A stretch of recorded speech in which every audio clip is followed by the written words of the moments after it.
अभी आपने देखा कि प्रोनाउन ने कैसे नाउन को अपनी जगह से हटाया और खुद वहां पे आ गया। तो दोस्तों क्या लेसन है, क्या सीखने को मिला? जब भी हम प्रोनाउन की बात करेंगे तो ये सफाया करता चलेगा किसका? नाउन का। जब भी हम प्रोनाउन की बात करेंगे तो ये नाउन को उसकी जगह से हटाता चलेगा। क्योंकि प्रोनाउन को ये पसंद नहीं है कि नाउन वहां पे आए। तो सबसे पहले बात करते हैं प्रोनाउन। प्रोनाउन आखिर होता क्या है? दोस्तों प्रोनाउन को हिंदी में कहते हैं सर्वनाम। तो सर्वनाम क्या कहता है? जैसे कि नाम से पता चल रहा है, सर्वनाम यानी सभी नामों के लिए यूज किया जाने वाला नाम, यानी ये नाम को हटा देगा नाउन की, यानी ये नाउन को रिप्लेस कर देगा। राइट, ये नाउन को हटा देगा यानी नाम को हटा देगा। राइट, और जैसे कि हिंदी से भी जान सकते हैं आप, सर्वनाम यानी सब नामों के लिए यूज किया जाने वाला, यानी नाम नहीं आएगा, नाउन की जगह जो यूज किया जाएगा वो आएगा वर्ड, और वो क्या कहलाएगा? प्रोनाउन। तो डेफिनेशन अगर इसकी देखें इंग्लिश में, इट इज अ वर्ड। और दोस्तों एक बात बता दूं, जितने भी पार्ट्स ऑफ स्पीच हैं ये सारे वर्ड्स ही होते हैं, चाहे वो नाउन हो, प्रोनाउन हो, एडजेक्टिव्स हो, एडवर्ब्स हो, या फिर बात करें आप प्रेपोजिशंस की, कोई भी चीजें, ये सारे वर्ड्स ही तो हैं। तो इसी बात को आगे लेकर के चलते हैं और बात करते हैं प्रोनाउंस की। प्रोनाउंस आखिर होते क्या हैं? दोस्तों pronoun it is a word. Pronoun क्या है? It is a word which is used in place of a noun. तो ऐसा एक शब्द है, क्या है? एक ऐसा शब्द है जो नाउन के स्थान पे यूज किया जाता है। ये नाउन को इसके स्थान से हटा देता है। क्यों? आखिर क्यों ऐसा होता है? दोस्तों अगर मैं बार बार कहूं कि I am Neel, Neel is a good boy, Neel is a trainer, Neel is a teacher, Neel teaches online, Neel teaches offline as well, Neel teaches grammar, Neel teaches spoken, तो कितना स्पोकन इंग्लिश, तो कितना ऑकवर्ड आपको लग रहा होगा, नील नील नील। तो इसी चीज को, इसी ऑकवर्डनेस को हटाने के लिए प्रोनाउन वहां पे यूज किया जाता है, ताकि ऑकवर्डनेस खत्म हो। ये जो भद्दी से आपको जो चीजें सीखने को मिल रही है, अगर मैं नाम बाद में कह रहा हूं, नील नील कह रहा हूं, तो ये जो ऑकवर्डनेस आपको दिख रही है, इसी ऑकवर्डनेस को मिटाने के लिए हम यूज करते हैं प्रोनाउन। जैसे कि आपने देखा कि प्रोनाउन ने हटाया, किसको हटाया? नाउन को इसकी जगह से हटाया और खुद वहां पे खड़ा हो गया। तो क्या मतलब है, क्यों प्रोनाउन को यूज करते हैं? क्योंकि ये ऑकवर्डनेस को हटाता है, यानी रेपिटेशन ऑफ नाउन ये अवॉइड करता है, यानी जो नाउन्स हैं उसको रिपीट नहीं होने देता। तो क्या कहते हैं? Neil is a good boy, he is a teacher, he teaches spoken English, with that Neil teaches, आप चाहें तो कर सकते हैं, आप चाहें तो नाउन प्रोनाउन से रिप्लेस कर सकते हैं। आप कहेंगे नील, आप कहेंगे ही टीचेज ग्रामर एज वेल। सो इस तरीके से आप कहेंगे। तो इसीलिए हम प्रोनाउंस का यूज करते हैं ताकि हम नाउन को रिप्लेस कर पाए। और रिप्लेस करना क्यों है? ऑकवर्डनेस को मिटाने के लिए। राइट, हमें अगर बार बार कोई नाम कहना पड़े या कोई हमारे सामने कहता है कोई नाम बार बार, तो भद्दा सा लगता है। राइट, इसी चीज को मिटाने के लिए, इसी ऑकवर्डनेस को मिटाने के लिए हम यूज करते हैं प्रोनाउन। तो दोस्तों सवाल ये उठता है कि जो प्रोनाउंस हैं इसके कितने टाइप्स हैं। तो दोस्तों अगर आप बुक्स की बात करें, आप डिफरेंट बुक्स में अलग अलग इसमें वेराइटीज पाएंगे। कुछ राइटर्स कहते हैं कि प्रोनाउंस के 8 टाइप हैं, और कुछ कहते हैं कि 9 टाइप है, कुछ कहते हैं कि 10 टाइप है। सो दोस्तों मैंने काफ़ी सारी बुक्स को स्टडी करके एक कंक्लूजन पे पहुंचा हूं कि जो प्रोनाउंस हैं इसके टाइप 10 है, और आपको मानना ही चाहिए कि जो प्रोनाउंस हैं इसके टाइप 10 हैं। हाँ, फ्यूचर में ज़्यादा या कम किए जा सकते हैं, because grammar it keeps changing always, it means language keeps changing always. जो लैंग्वेज होती है ये सोसाइटी की आउटकम होती है, it means language is outcome of society. So इसमें चेंजेस किए जा सकते हैं और चेंजेस होते रहते हैं। जैसा सोसाइटी करेगी वैसा ही ग्रामर में भी चेंज आ सकता है। राइट दोस्तों, यदि मैं ये कहूं कि जो लैंग्वेज है वो कभी भी अपने आप में कंप्लीट नहीं होती है, तो ये कहना भी बिल्कुल सही है। राइट, तो चलिए बात करते हैं प्रोनाउंस की। आखिर प्रोनाउंस के कितने टाइप हैं, कौन कौन से वो टाइप हैं? तो दोस्तों मैं आपको आसानी से सिखा पाऊं इसके लिए मैंने एक ट्रिक बनाई है। तो वो ट्रिक क्या है? वो दरअसल कुत्तों को लेकर के है। राइट, जैसे बसंती को धर्मेंद्र ने कहा था कि बसंती इन कुत्तों के सामने मत नाचना, बट मैं कुत्तों को कहूंगा कि ईमेल मत सेंड करना। मैं कुत्तों को कह रहा हूं, मान के चलता हूं अभी कुत्ते भौंक रहे हैं, तो डेफिनेटली सर प्लीज वॉइस लगाइए, साउंड। अभी देखो कुत्ते भौंक रहे हैं, तो भौंकने के साथ साथ ये क्या कर रहे हैं? ईमेल सेंड कर रहे हैं। अभी बैकग्राउंड आपने सुना, बैकग्राउंड जो साउंड है वो आपने सुनी। तो ये क्या कर रहे हैं? कुत्ते जो है ईमेल भेज रहे हैं। मैं इनको मना कर रहा हूं कि कुत्तों ईमेल मत भेजना। अब क्यों ऐसा कह रहा हूँ, क्योंकि इसके पीछे एक स्टोरी है, एक दरअसल छोटी सी मैंने आपके लिए एक ट्रिक बनाई है ताकि आप सारे प्रोनाउंस को एक ही सेंटेंस के माध्यम से याद रख सकें। वो जो ट्रिक क्या है, जो कुत्ते होते हैं ये क्या करते हैं, दो कुत्ते हैं, वो क्या करते हैं, ईमेल सेंड कर देते हैं, और ईमेल सेंड करने की वजह से उनको बहुत बड़ा लॉस हो जाता है। वो लॉस क्या होता है, पहले तो कुत्ते बहुत बड़े होते हैं, यानी कि ठीक ठाक उनका साइज होता है, लेकिन बाद में जैसे वो ईमेल सेंड करते हैं वो रातों रात इतने से हो जाते हैं, वो रातों रात इतने हो जाते हैं, यानी छोटा उनका साइज हो जाता है इतने। तो आइए सीखते हैं ये ट्रिक क्या कहती है। तो ट्रिक कहती है कि प्यारे प्यारे दो डॉग्स, क्या कहा, प्यारे प्यारे दो डॉग्स रातों रात ईमेल करके इतने इतने रह गए। तो यस, यही वो ट्रिक है, प्यारे प्यारे दो डॉग रातों रात ईमेल करके इतने इतने रह गए। तो ईमेल करने से बहुत बड़ा लॉस हो गया कुत्तों को, तो यही ट्रिक आपने याद रखनी है। तो क्या कहा, एक बार रिपीट करना चाहता हूं, प्यारे प्यारे दो डॉग रातों रात ईमेल करके इतने इतने रह गए। यस, प्यारे प्यारे दो डॉग रातों रात ईमेल करके इतने इतने रह गए। ठीक है, तो दोस्तों इस ये जो मैंने आपको एक सेंटेंस बताया, इस पे दो वर्ड यूजलेस हैं। तो ठीक वैसे ही जैसे आप टीवी वगैरह देखते हैं तो टीवीज में क्या होता है कि बीच में एड्स आती हैं, तो उसी तरह की एड है, यानी कि ये जो करके लिखा है और जो गए लिखा है इसको आपने मीनिंगलेस, ये आपके लिए मीनिंगलेस, इसका कोई मतलब नहीं है, लेकिन बाकी सभी वर्ड्स का अपना एक मतलब है, एक महत्वता है, एक इंपॉर्टेंस है। तो आइए जानने की कोशिश करते हैं।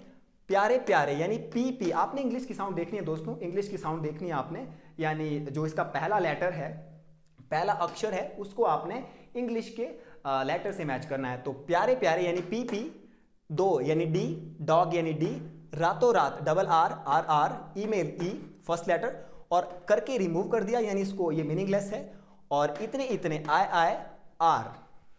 आपका काम हो गया है, मेरा काम भी हो गया है, आपका काम भी हो गया है। तो ट्रिक क्या कहती है, प्यारे प्यारे दो डॉग रातों रात ईमेल करके इतने रह गए।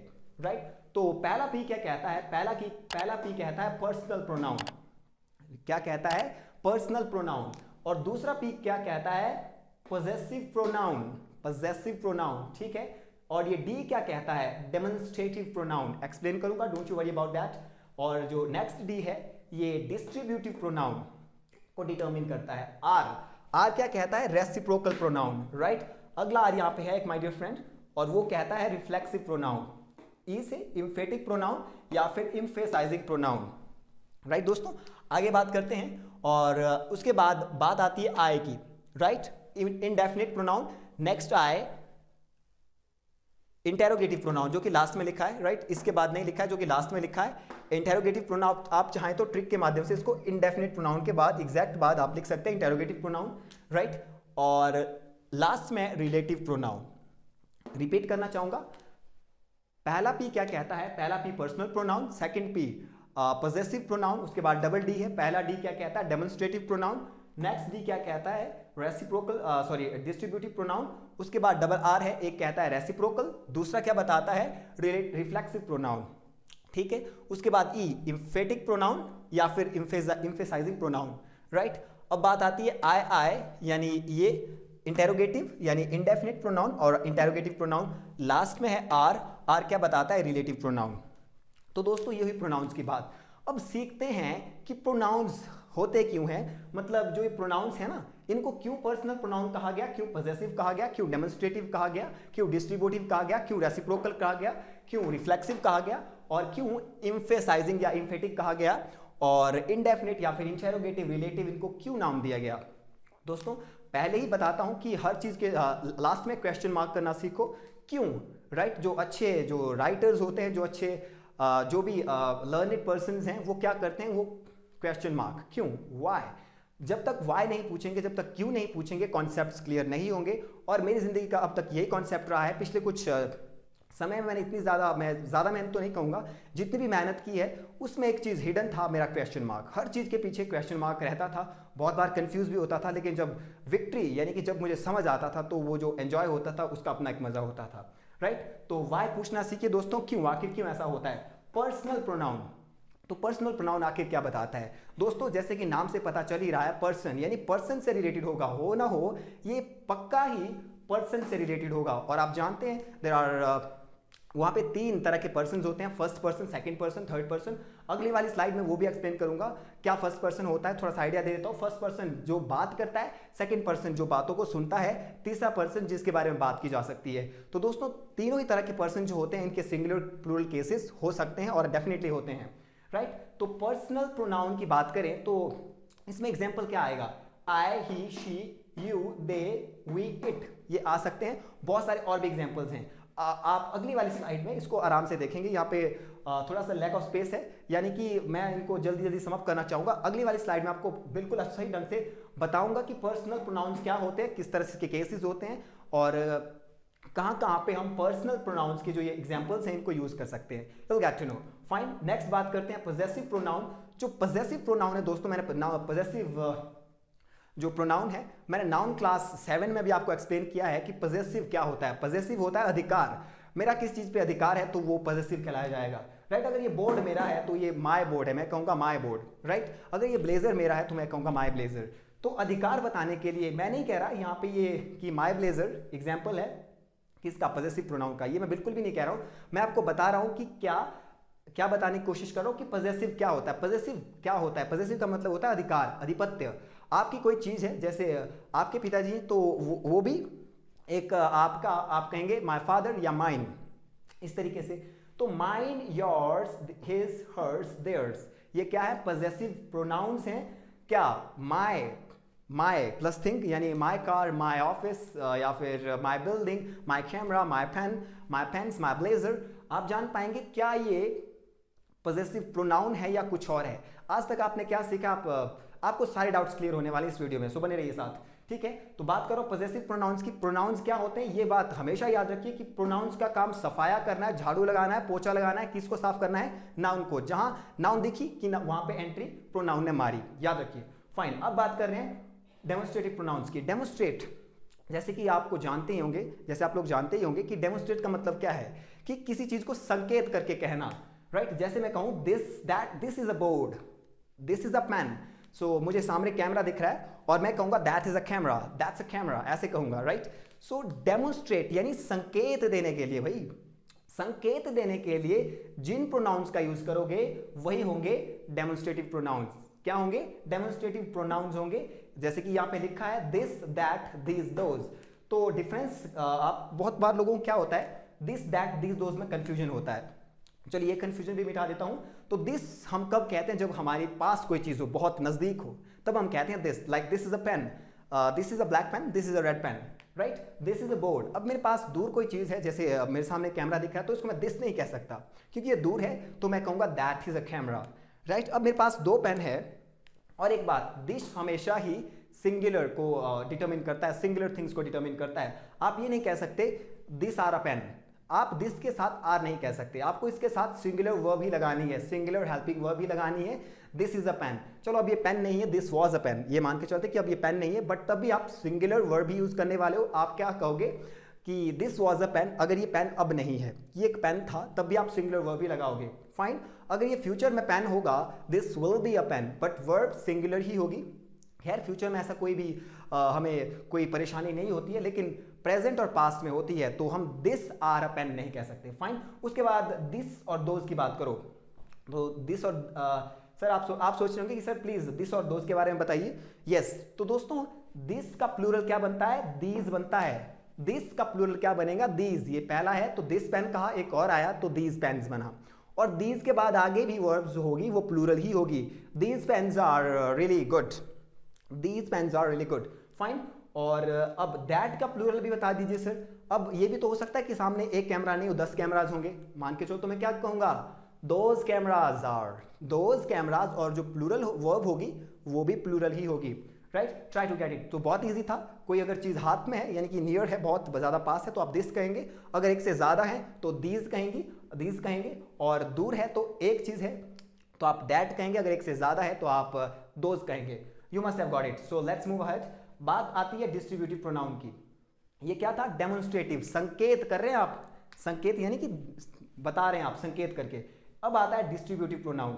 डिस्ट्रीब्यूटिव प्रोनाउन आखिर क्या होता है, मंदिर में जाते हैं आप, तो जो पुजारी होता है वो आपको क्या देता है, आपको प्रसाद देता है। जैसे कि अगर मेरे दो फ्रेंड है, तो एक किसी को ये पेन दूंगा, किसी को ये दूंगा, तो डिस्ट्रीब्यूट कर रहा हूं मतलब मैं उनको अलग अलग से दे रहा हूं, उनका हिस्सा पार्ट करके, राइट। तो वो होता है डिस्ट्रीब्यूट, यानी आप उनको क्या दे रहे हो, उनका पार्ट दे रहे हो, उनका हिस्सा दे रहे हो। सो इसके एग्जाम्पल देखते हैं कौन कौन से, सॉरी इसके हाँ एग्जाम्पल ही कहेंगे। तो कौन कौन से डिस्ट्रीब्यूटिव प्रोनाउंस हैं, each, every, either, neither, none. Repeat कर रहा हूं, each, every, neither, sorry either, neither, none. और दोस्तों एक सबसे इंपॉर्टेंट बात वो ये है कि जितने भी ये डिस्ट्रीब्यूटिव प्रोनाउंस हैं, डिस्ट्रीब्यूटिव प्रोनाउंस हैं, इनके बाद आप हमेशा ही सिंगुलर वर्ब लगाओगे, एक्सेप्ट नन। नन को छोड़ करके आप इनके साथ हमेशा ही सिंगुलर वर्ब का यूज करते हो।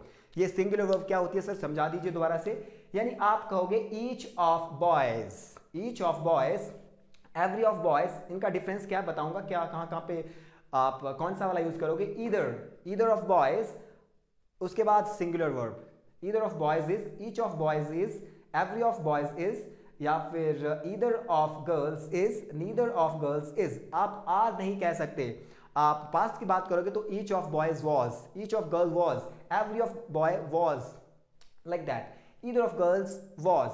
और इनको दरअसल टू के लिए इस्तेमाल किया जाता है, either of two girls was, इस तरीके से। तो क्या बताया कि डिस्ट्रीब्यूटिव प्रोनाउंस जो होते हैं, डिस्ट्रीब्यूटिव जो प्रोनाउंस होते हैं, इनके साथ आप हमेशा ही सिंगुलर वर्ब का इस्तेमाल करते हो। सिंगुलर वर्ब मतलब हेल्पिंग वर्ब या मेन वर्ब भी। तो आपको बता दूं कि जो वर्ब्स होती हैं वो भी सिंगुलर प्लूरल होती हैं, यानी मेन वर्ब्स जो होती हैं। आगे बात करेंगे इस बारे में, जरूर बात करेंगे। उसके बाद रेसिप्रोकल प्रोनाउंस की बात आती है। और एक और चीज रहती है जो कंफ्यूज शायद करती होगी कि इसको ईदर पढ़ा जाए कि आइदर पढ़ा जाए, नीदर पढ़ा जाए कि नाइदर पढ़ा जाए। आप कुछ भी पढ़ सकते हैं, आपकी मर्जी है। सो ईदर भी कह सकते हैं और आइदर भी कह सकते हैं, नाइदर नीदर जो आप चाहें वो कह सकते हैं। और हाँ, मैं ईदर और नहीं कह रहा हूं, ईदर और के साथ वर्ब्स चेंज होती हैं। ईदर और नहीं कह रहा हूं, ये है ईदर नीदर, ठीक है। इनके साथ आप सिंगुलर वर्ब भी लगाते हो, यानी कॉम्बिनेशन ईदर और का आएगा। यदि मैं ये कहूं कि अगर ईदर और ईदर के साथ सिंगुलर वर्ब, नीदर के साथ सिंगुलर वर्ब, और अगर ईदर के साथ और आया, नीदर के साथ नॉर आया, तो वर्ब्स चेंज होती है। वो आपको जब इनके टाइप्स की हम बात करेंगे, जब स्पेसिफिकली मैं इनको मेंशन करूंगा, स्पेसिफिकली इनको जब आपको एक्सप्लेन करूंगा, तब वो ये सारी बातें आप वहां पे सीखोगे, राइट। अब बात आती है रेसिप्रोकल प्रोनाउंस की। रेसिप्रोकल क्या होता है?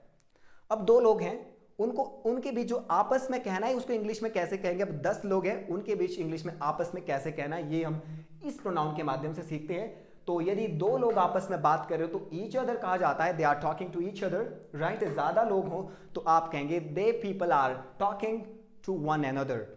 दोस्तों अगर इनफॉर्मल लैंग्वेज की बात की जाए तो आप वन अनदर का इस्तेमाल सब चीजों के साथ कर सकते हैं, बहुत सारे पर्सन्स के साथ कर सकते हैं। ये किया जा रहा है मतलब, राइट, लोग करते हैं इनफॉर्मल लैंग्वेज में, राइट। फॉर्मल लैंग्वेज में या फिर यूं कहूं कि जो ग्रामेटिकली जो चीजें सही हैं, वो दो पर्सन के साथ आप ईच अदर कहेंगे, they are talking to each other. And अगर बहुत सारे लोग हैं तो आप कहेंगे कि those people were talking to one another, यानी बहुत सारे लोग हैं, यहाँ पे दो हैं, these two person are talking to each other, right, these two person are talking to each other, fine। आगे चलते हैं, बात करते हैं रिफ्लेक्सिव प्रोनाउन की। पहले तो ये सीखिए कि बनते कैसे हैं। तो दोस्तों रिफ्लेक्सिव प्रोनाउंस जब भी हमने बनाने होते हैं, हम ऐड करते हैं SELF, यानी सेल्फ, SELF, और दूसरा SELVES, सेल्व्स, राइट। तो ये SELF हम सिंगुलर प्रोनाउंस में यूज करते हैं, और ये जो SELVES सेल्व्स है, इसको हम प्लूरल प्रोनाउंस में ऐड करते हैं। तो चलिए देखिए, तो माय है तो माय में ऐड करिए सेल्फ, माय सेल्फ, राइट।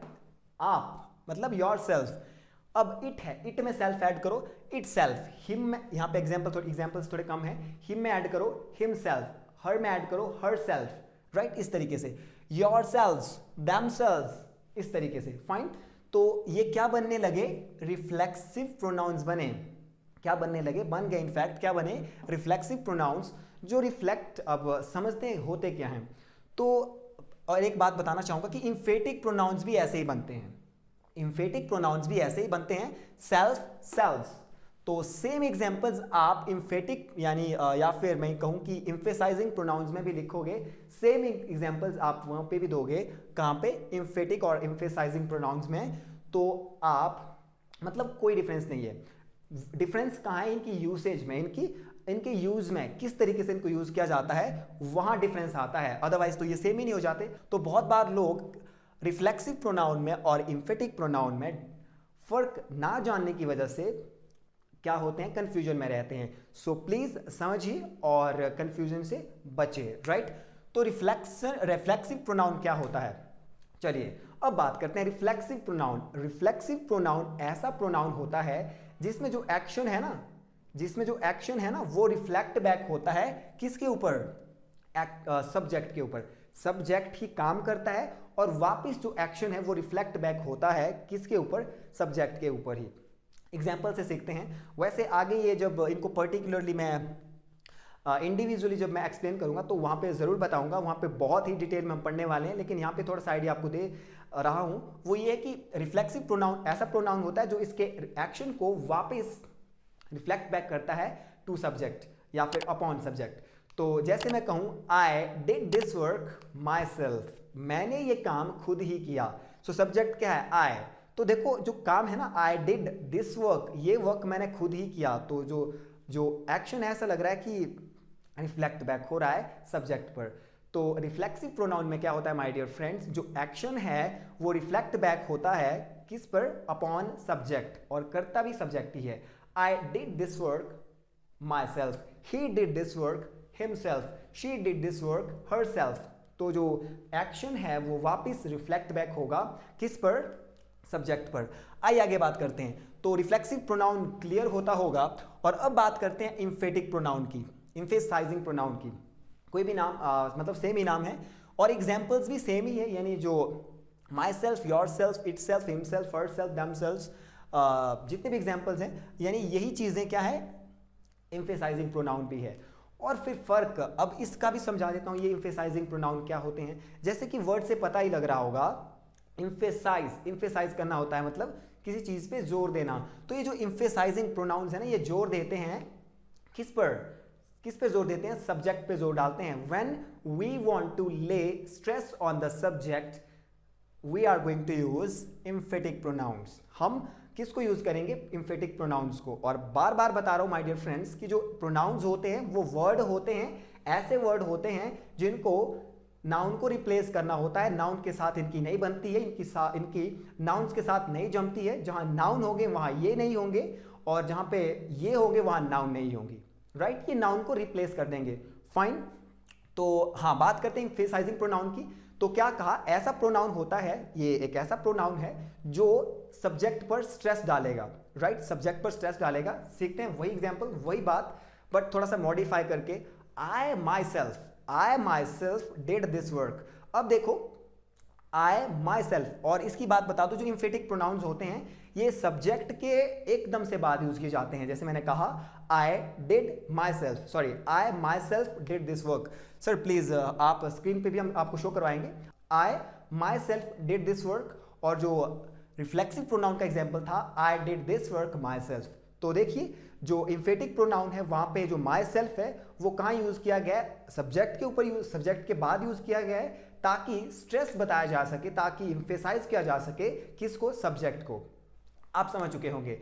तो एम्फेटिक प्रोनाउंस वो प्रोनाउंस होते हैं जो जोर डालने के लिए यूज किए जाते हैं किस पर, सब्जेक्ट पर। और जो रिफ्लेक्सिव प्रोनाउंस होते हैं ये ऐसे प्रोनाउंस होते हैं जो एक्शन को रिफ्लेक्ट बैक करते हैं अपॉन सब्जेक्ट। ग्रेट, आगे चलते हैं, बात करते हैं इंडेफिनिट प्रोनाउंस की। तो दोस्तों जैसे ही नाम इंडेफिनिट मैंने लिया, आपने सुना, तो इंडेफिनिट अगर आपको समझ आता है, नाम से आता है तो अच्छी बात है, नहीं आता तो मैं क्लियर कर देता हूं। इनडेफिनिट यानी कोई भी चीज यहां पे डेफिनिट नहीं है, आपको डेफिनिट पता नहीं चल रहा है कि कितने लोग हैं।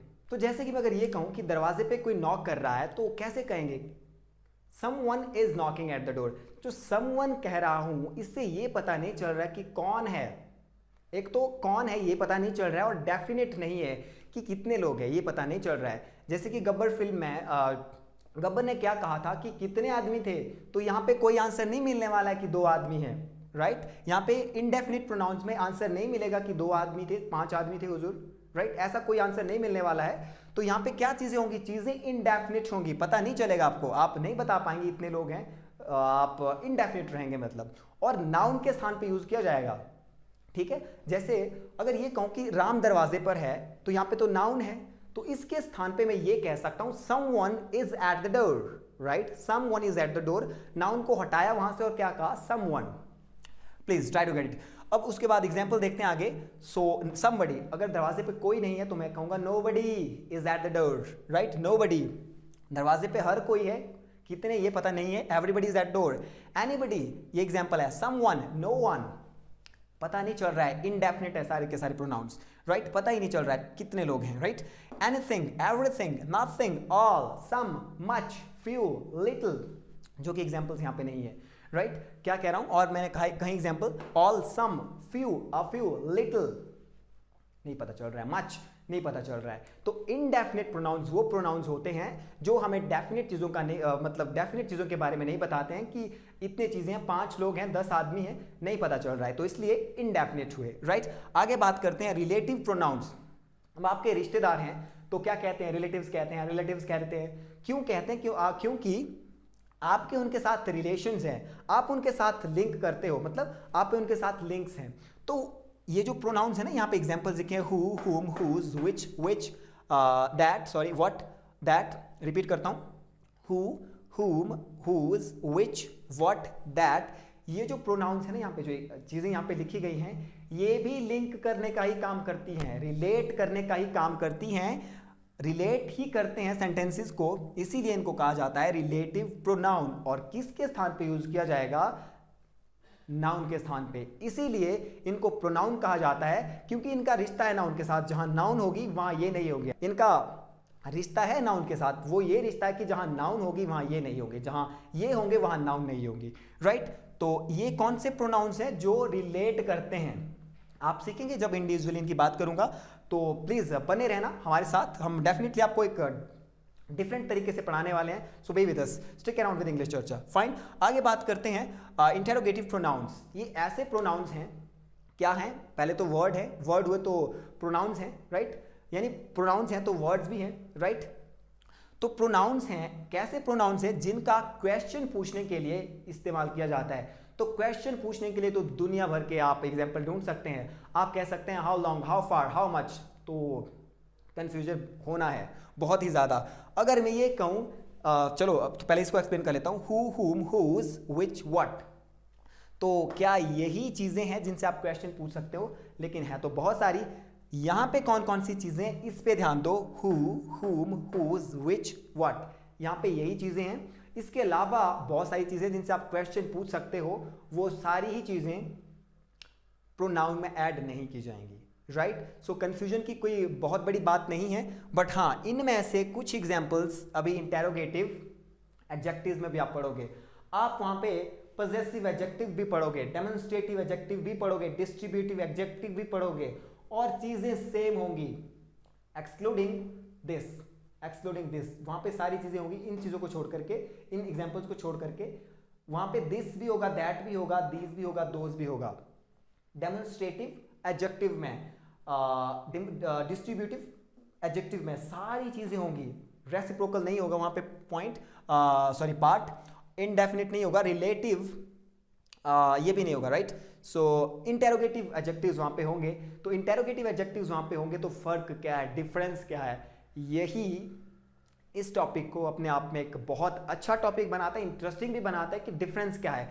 क्या डिफरेंस है पजेसिव प्रोनाउन में और पजेसिव एडजेक्टिव में? क्या डिफरेंस है डेमोन्स्ट्रेटिव प्रोनाउन में और डेमोन्स्ट्रेटिव एडजेक्टिव में? क्या डिफरेंस है डेमोन्स्ट्रेटिव डिस्ट्रीब्यूटिव प्रोनाउन में और डिस्ट्रीब्यूटिव एडजेक्टिव में? और आगे बात करते हैं क्या डिफरेंस है इंटेरोगेटिव प्रोनाउन में और इंटेरोगेटिव एडजेक्टिव्स में. तो एग्जांपल्स, ये चीजें वहां पे सेम होनी है, पहले बता रहा हूं, सेम होगी वहां पे चीजें, लेकिन डिफरेंस डेफिनेटली होगा ही, राइट? सो आगे बात करते हैं, और आगे आप सीखेंगे कि जो प्रोनाउंस हैं ये भी नाउन्स की तरह इनके डिफरेंट यूजेस हैं. कभी सब्जेक्ट के स्थान पे यूज किया जाता है, कभी ऑब्जेक्ट के स्थान पे यूज किया जाता है. कुछ केसेस बनते हैं, तो कौन कौन से वो केसेस हैं, like subjective case, objective case, तो जिनको हम डिस्कस करने वाले हैं. So here we go. Alright friends, तो फ्रेंड्स अब सीखते हैं कि जो पर्सनल प्रोनाउंस होते हैं इनकी क्या क्या यूजेस होते हैं, किस तरीके से इनको यूज किया जाता है, और इसके साथ साथ पर्सनल प्रोनाउंस होते क्या हैं और ये कहाँ कहाँ यूज किए जाते हैं, सब्जेक्ट के स्थान पे, ऑब्जेक्ट के स्थान पे, मतलब केसेस कौन कौन से बनते हैं. तो आइए सबसे पहले ये जानने की कोशिश करते हैं कि पर्सनल प्रोनाउंस होते क्या हैं। दोस्तों जैसे कि नाम से पता चल रहा है कि पर्सन्स के लिए यूज किए जाने वाले प्रोनाउन पर्सनल प्रोनाउन कहलाते हैं, राइट। पर्सन्स के लिए यूज किए जाने वाले नाउन पर्सनल प्रोनाउंस कहलाते हैं और इसके तीन केसेस बन सकते हैं, first person, second person, third person. बहुत बार आपने सुना भी होगा first person, second person, third person. और कुछ एक कंडीशंस में इन्हीं पर्सन्स का यूज आप थिंग्स के लिए भी कर सकते हैं, राइट। सो ये भी किया जा सकता है। और जब ये बात करते हैं first person, second person, third person की, तो दोस्तों फर्स्ट पर्सन कौन होता है? तो फर्स्ट पर्सन वो होता है जो बात कर रहा होता है। जैसे मैं बात कर रहा हूँ, आप सुन रहे हो, तो आप सेकंड पर्सन कहलाओगे और मैं फर्स्ट पर्सन कहलाऊंगा। अब दोस्तों ये भी हो सकता है ना कि जो फर्स्ट पर्सन उसके दो केस बन जाए। अभी दो केस कौन से? अभी मान के चलो मैं बोल रहा हूँ तो आप देख रहे हैं, सॉरी मैं बोल रहा हूँ तो सिंगुलर केस हुआ, यानी कि मैं सिंगल हूँ, काउंट करने में सिंगल हूँ। मेरे साथ एक कोई और यहाँ पे पर्सन खड़ा हो जाए तो मैं कहूँगा आई की जगह मैं क्या कहूँगा? वी। हम बोल रहे हैं फिर, है ना, हम बोल रहे हैं तो वी हो जाता है। तो जो फर्स्ट पर्सन है वो सिंगुलर प्लूरल दोनों हो सकता है। अगर सिर्फ मैं बोल रहा हूँ तो आई है, फर्स्ट पर्सन है, बट सिंगुलर केस है, राइट। अगर दो पर्सन है, दो से ज्यादा है, तो हम कहते हैं इंग्लिश में, यानी इंग्लिश में हम वी कहते हैं, तो वी है। तो पर्सन्स तो दोनों फर्स्ट ही हैं, लेकिन है कैसे? एक सिंगुलर है, दूसरा प्लूरल है। सिर्फ मैं हूं तो आई फर्स्ट पर्सन सिंगुलर नंबर, एक और है, बहुत सारे हैं या तो, यानी दो से ज्यादा है या दो है, तो वी कहा जाएगा, प्लूरल बनेंगे वो। तो फर्स्ट पर्सन का सिंगुलर प्लूरल केस होता है।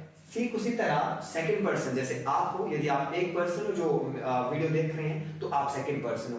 यदि आपके साथ कोई और भी है, बहुत सारे लोग आपके आसपास है, तो आप सेकंड पर्सन ही हो, तो सिंगुलर प्लूरल केस वहां भी बन सकते हैं। अगर सिर्फ आप ओनली वन पर्सन तब भी तो यू ही कहूंगा, और दूसरी ओर आपके साथ कोई और है तभी मैं यू ही कहूंगा। जैसे मान के चलते हैं कि मेरी क्लास में, यहाँ पे क्लास में बहुत सारे लोग हैं, तो अगर मुझे किसी एक को खड़ा करना हो, मैं कहूंगा यू गेट अप, आप उठिए, तो आप कहते हैं हिंदी में, और एक से ज्यादा को कह रहा हूं तभी तो यही कहूंगा आप उठिए, यू गेट अप। तो सिंगुलर प्लूरल केसेस बनते हैं, बट यू ही कहा जाता है, दोनों केसेस में यू ही आता है, राइट। अब बात आती है थर्ड पर्सन की, और थर्ड पर्सन वो पर्सन होते हैं माय डियर फ्रेंड्स जिनके बारे में बात की जाती है। तो बात की जाती है, तो जैसे कि अगर मैं अपने पापा जी की बात करूं, अपने फादर की बात करूं, तो वो थर्ड पर्सन है, बट है कैसे?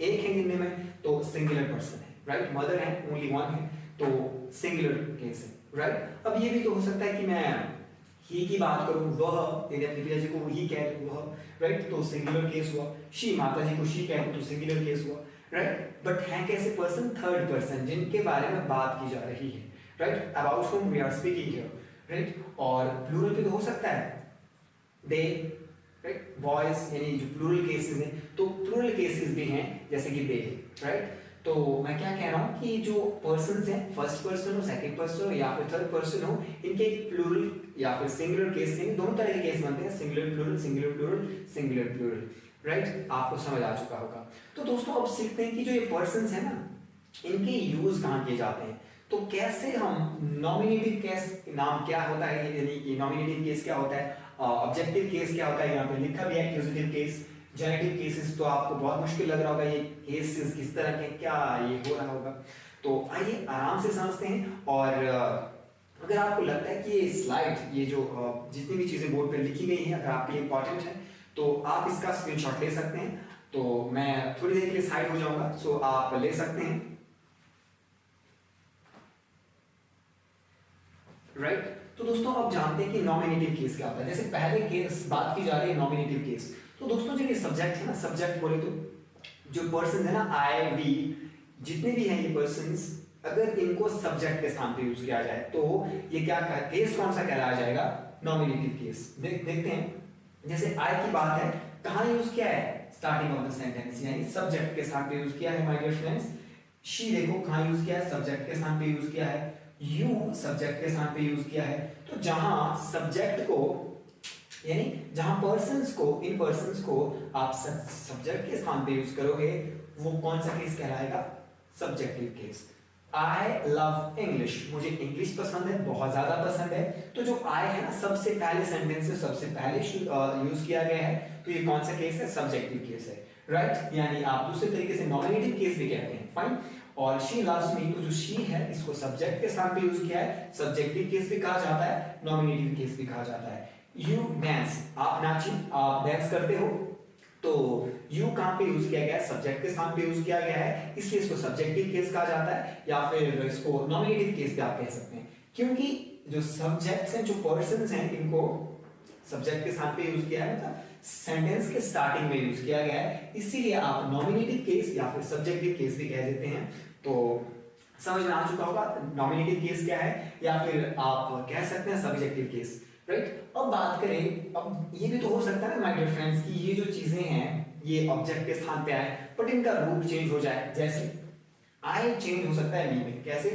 शी लव्स मी, वह मुझसे प्यार करती है, जो मी है ये ऑब्जेक्ट के स्थान पे यूज हो रहा होगा। तो देखिए यहाँ पे बेला लव्स मी, जो ये मी है ना माय डियर फ्रेंड्स, कहां पे यूज किया जा रहा है? ऑब्जेक्ट के स्थान पे। तो जहां पे चीजें ऑब्जेक्ट के स्थान पे यूज हो, उन्हें आप उस केस को आप ऑब्जेक्टिव केस कह सकते हैं, या एक्यूजेटिव केस याद रखिए। और ये देखो हर, ये हर हुआ कहां से? ये शी चेंज हुआ है माय डियर फ्रेंड, ये शी यहां जाकर के हर में चेंज हुआ है।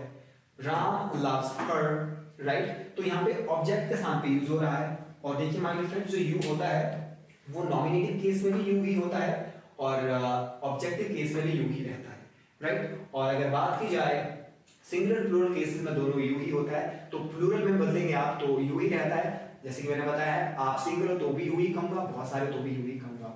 और इसके जो ऑब्जेक्टिव केस है वो भी यू ही रहता है, राइट। और शी चेंज हो जाता है, शी चेंज हो जाता है हर में, राइट। सॉरी, ही चेंज हो जाता है हिम में, हाँ सही कहा, ही चेंज हो जाता है हिम में, शी चेंज हो जाता है हर में, और जो इट है वो इट में ही रहता है।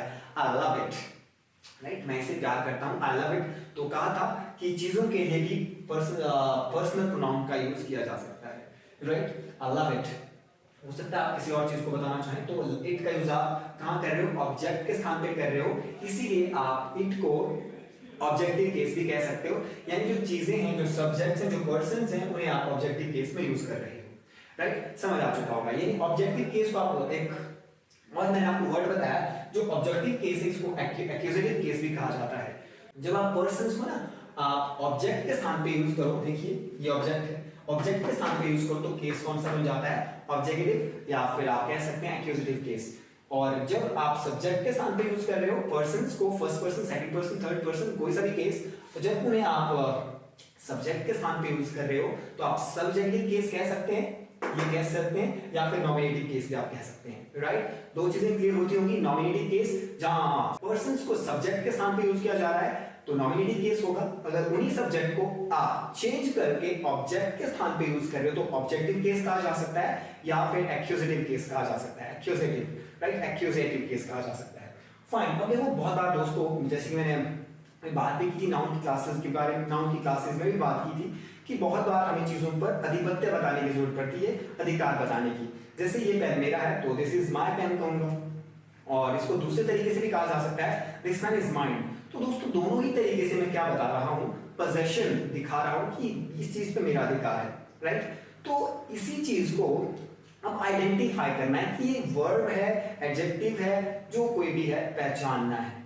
तो दोस्तों अगर आपको ये लगता है कि जो ये माय पेन है, माय ब्लेजर है, हिज हाउस है, हर गार्डन है, हिज ब्यूटीफुल होम है, हिज होम है, ब्यूटीफुल को रहने देते हैं, हिज होम है, ये प्रोनाउंस हैं, तो आपने गलत सोचा है।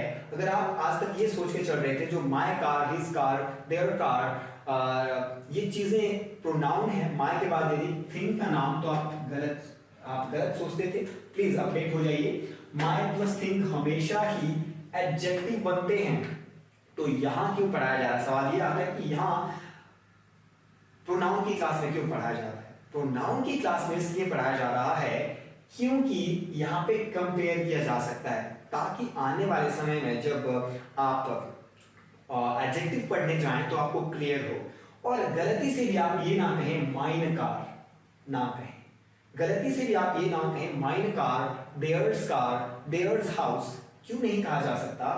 पहले ही बताया माय डियर फ्रेंड्स कि जो आपके जो प्रोनाउंस होते हैं ना, ये नाउन को साफ कर देते हैं, नाउन्स को नहीं टिकने देते। जैसे कि यहाँ है आई लव इंग्लिश, यहाँ पे अगर किसी की पर्सन की बात की जोड़ा जाए, यहाँ पे सब्जेक्ट को जोड़ा जाए, आई लव इंग्लिश, आई की जगह मैं अगर नील अपना नाम जोड़ देता हूँ, नील लव्स इंग्लिश, तो नील को हटाने के लिए मैं पसंद करता हूँ इंग्लिश को, मैं लाइक करता हूँ इंग्लिश को, तो नील को इसने रिप्लेस कर दिया आई ने, इसलिए बनाया आई लव इंग्लिश।